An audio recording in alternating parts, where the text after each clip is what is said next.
What is important is figuring out which of the internet's rhetorical debates is better. Are better? Which of the debates are better? So we're going to start here at the beginning. We're going to say, I've got this in a row. I didn't put these in any particular order. We're going to say, is a Hot Pocket a ravioli? Now, my thought is that this feels a little too much like, is a hot dog a sandwich, blah, blah. Like, it feels like someone just tried to, like, come up with a new one. It's like, you know, when you make a joke and then your friend has something to say, but maybe it's not as good. So, like, that's how this ranks for me. So I'm going to put it in a solid C. It just feels low effort. Although, for the record, I guess it's a ravioli. It's a pastry with a filling. I don't know what else makes it a ravioli. Now, the next one is chicken or the egg. And I think it's important we give due credit to the OGs. Because, I mean, this is the OG, like, stupid debate. It's like, which came first, the chicken or the egg? This is stuff like boomers were talking about on, like, old 50s commercials or whatever. So this is the original, and so I think it deserves some consideration despite being solved by, like, science now. I think scientists have just figured out that was it the chicken or the egg that came first? I know scientists solved this, but I do not remember. I think maybe it was the chicken that was first, and then the chicken developed the ability to make an egg.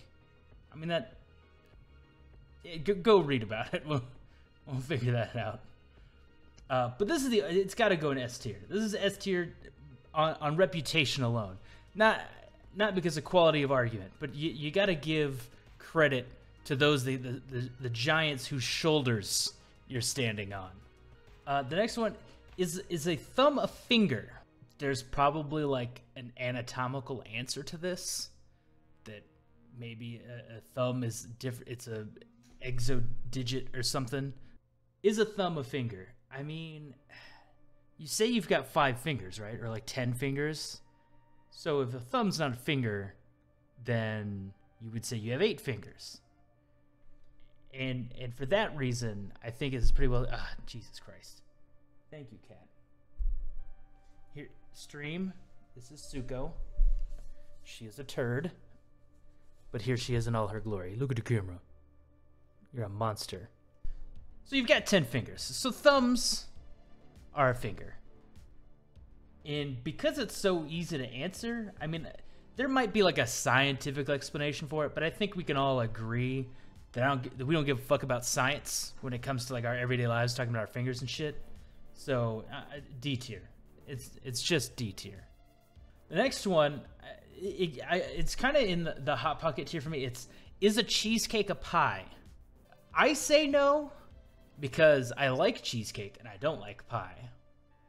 And I know there's going to be a lot of people that see this.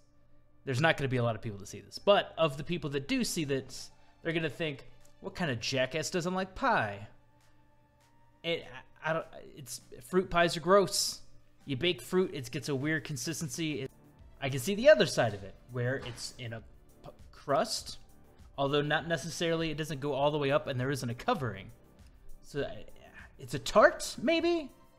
Is that a thing? It's a tart, right? Like, filling, and then you've got just the bottom crust? Because the pies have, like, the pie top, right? Once it doesn't have the top, it's not a pie anymore. Is a pie a ravioli? Now there is a debate. We're going to put a D tier. Is Die Hard a Christmas movie? And this always comes up every Christmas. People are like, oh, we're going to watch Die Hard. It's a Christmas movie. And then other people are like, it's not a Christmas movie. You got to watch, I don't know, Miracle on 49th Street or whatever that movie's called. Yeah. You got to watch, what's the one with Jimmy? It's a Wonderful Life. You got to watch Elf. Those are Christmas movies, right? Is Die Hard a Christmas movie? Just because it takes place at Christmas doesn't make it a Christmas movie. But I would argue that Christmas is pivotal to the plot of Die Hard. The fact that it's Christmas is the reason a lot of the things are happening. They're having the party. A lot of people are gone. Security's lower. Blah, blah, blah. It's key to the events of the film. Whereas you look at something like Lethal Weapon. Lethal Weapon also takes place during Christmas. Not important to the movie at all. It's just around Christmas time. Same for Die Hard 2. Doesn't really matter that it's Christmas. He's just at an airport getting a flight and it's snowing outside. It doesn't really play. The biggest plot point is that the terrorist dudes wear white because it's snowing outside. I don't know if that's enough to make it a Christmas movie. You know what I'm saying? Like, I think that's too far. But I think it's fun. I think it's a fun debate. There's always will be people that no matter how much evidence you give them will just refuse to acknowledge it. So that's fun. It means that you can keep the debate going. And for that reason, it's B tier. Now we're getting into some more classics. Some of the more fundamental ones that you've seen all the time. And the first one is, if you stack one lasagna on top of another lasagna, do you have one lasagna or two lasagnas? Now, I've seen both sides of this debate. You've probably seen this on Ludwig's channel. You've seen it other places. That his argument is, if you have a moldy cheesecake and then you put a fresh baked cheesecake on top of that, do you have lasagna. If you have a moldy lasagna and put another lasagna on top of it, do you have two lasagnas or one lasagna? And he probably has a point. Probably. But all of the chefs and people that bake have said, nah, you've got one lasagna. Because in theory, you could have like 100-layer lasagna, right? Like, you could just have like the world's tallest lasagna, which I'm sure someone has done because Guinness will give an award for anything. So the question is it a good debate? And I say yes. I think it's like super fun. Like, if half of something molds and the other half doesn't, it's still that thing, right? Like, the question is, would you eat it? And the answer is probably no. It should be no. Don't eat moldy food. But can you go back and forth on it? And that's really what the spirit of this chart is for. And I would say this is a classic B tier. It's not going to go for a long time, but I think the short debate you'll have over it will be fun. Now, the next one is probably the one that's most upsetting to the internet for the last 10 years. GIF or GIF? And the correct answer, and I know people will hate me for this, is GIF. And the reason that's the correct answer is because the guy who invented it says it's a GIF. Choosy developers choose GIF. That was the catchphrase of the format when they created it. People will say, well, that's not how language, it's not how you pronounce it in a typical way. I mean, gift, you just take the T off and you got GIF. So the question really boils down to what's more important, the language structure or the intentions of the creator of a word. So if you name your kid something and you have it pronounced a certain way, is that way wrong? Does it get exemption because it's a name? I mean, there are plenty of businesses that are not pronounced how they would in just natural language, like Bojangles, according to English rules. I'm not an English major or anything. Would be Bojangles. You mostly emphasize the second syllable in a word, I think, is the rule. But I think with something that's given all of us so much joy, is it not right to honor the creator's wishes and pronounce it GIF? Yes, in my opinion. I don't know. I know I'm going to get a lot of hate on this one. There's so many GIFers out there. So many GIFers. They're just going to hate because you say GIF. Even though it's just a way of pronouncing the word. You don't get mad at someone for saying pecan versus pecan. Or tomato or tomato. But for some reason, this word riles people the fuck up. And for that reason, S tier. Wow, that is dark. Feel free to comment, below in the YouTube video when this comes out, how much you hate it. The next one we've got is water wet? Is water wet is an interesting one. I feel like there's probably some sort of scientific or physics-based argument where it's the water isn't wet, or it just makes things. I don't understand it. I actually don't understand the argument, and I don't understand how it exists or how it's been debated. But my answer is, for the longest time, is water wet was sort of like a rhetorical device to say, no shit, Sherlock. You were like, oh, is it expensive? Is water wet? Or like when someone announces something like millionaires evade their taxes. You were like, oh, in breaking news, water is wet. So for that reason, I'm putting it in D tier. Just because you can argue all you want that it should be one thing or another, but for all of our history, we've basically just assumed water was wet, and I'm giving it a D. The next couple are some of my favorites, and these are ones that I have debated with people, just asked them while they were at work at their desk, just to bug the shit out of them. Is a hot dog a sandwich? Now, the answer, of course, is yes. A hot dog is obviously a sandwich. You could say, oh, well, it's got to be 2 pieces of bread. It's like, so Subway sandwiches don't exist, if that's the rule.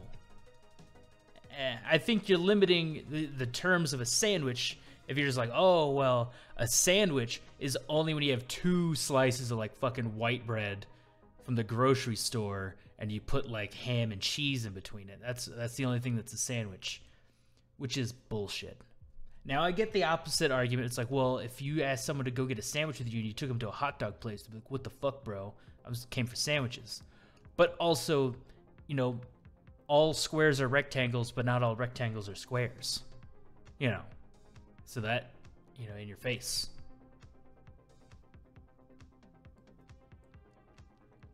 But truth be told, as far as I'm concerned, you put something in a loaf of bread. I mean, it's a hot dog bun is bread, a bun. I mean, a hamburger bun. A hamburger's a sandwich. It's not its own thing. You're making too many categories at that point. There's sandwich overarching, and then you've got your tiers that go down. You know, you've got your hamburgers, your hot dogs, your subs, your heroes, your gyros. Is a gyro a sandwich? Gyro's a taco, right? Or a burrito. It's basically in that falafel bread that's like folded over. Actually, you know what? I'm gonna move GIF down to A, just because I think there's an answer to it. You know, I'm gonna do the same for the chicken and the egg. There are answers for it, so it can't be S tier. The debate can be ended. So I'm gonna put hot dog is a sandwich, S tier.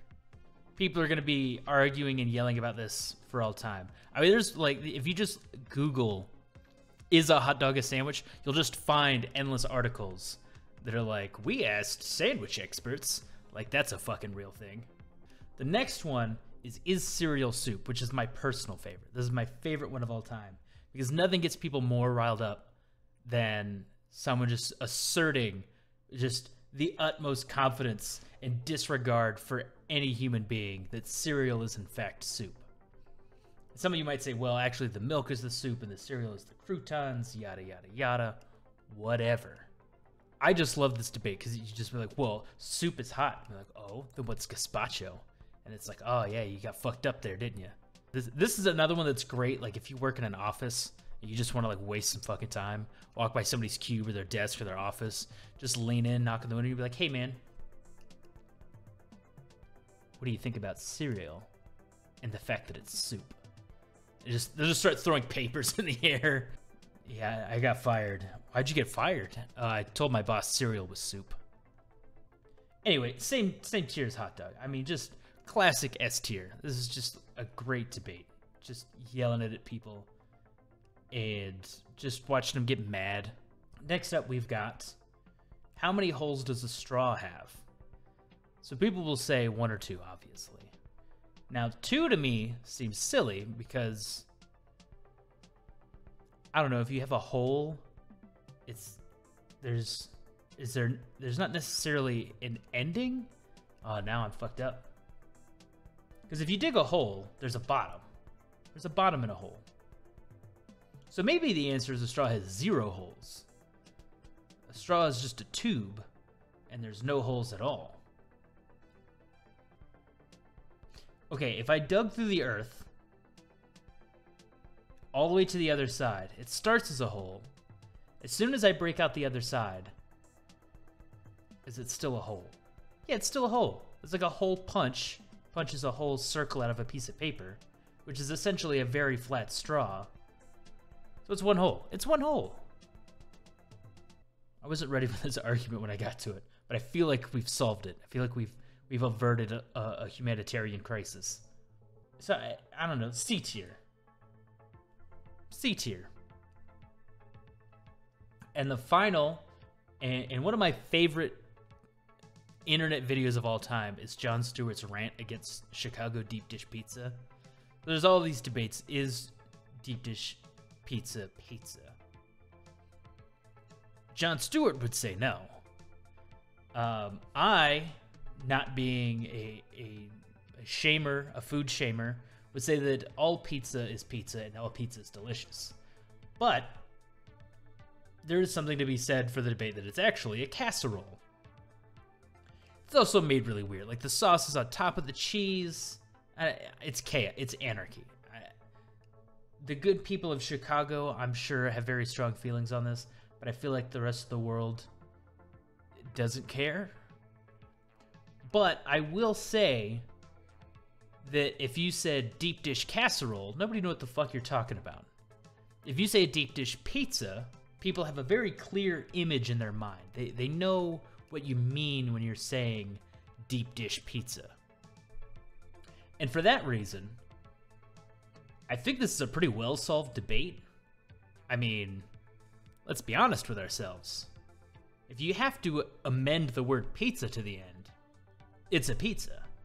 That's just how words work. It's a pizza. But I think situationally, it would be great to bring up depending on who's in the group. If you got some New Yorkers in the group, just be like, oh yeah, deep dish pizza, best pizza. And just watch as your friends group tears itself limb from limb. And for that reason, I'm going to put it B tier. And there you have it. I mean, I think this is pretty good. I think this is a pretty good... We've got, like, the all-time... These are the ones you hear all the time, I think. These are the OGs that have answers. They have answers. It's Jif. There's, you know, pizza, lasagna, Die Hard. All great debates. Hot Pockets, cheesecake, straw. Debates. And, of course, you know, thumb finger and water wet. Just dog shit. Just garbage, dog shit arguments that people should feel dumb for trying to, like, be on one side of, especially if it's the wrong one. Yeah, water's not wet. You're a fucking idiot. Anyway, that's it. If you have a different ranking, feel free to find this, make your own, comment in the comments. I don't know, whatever. Do your thing.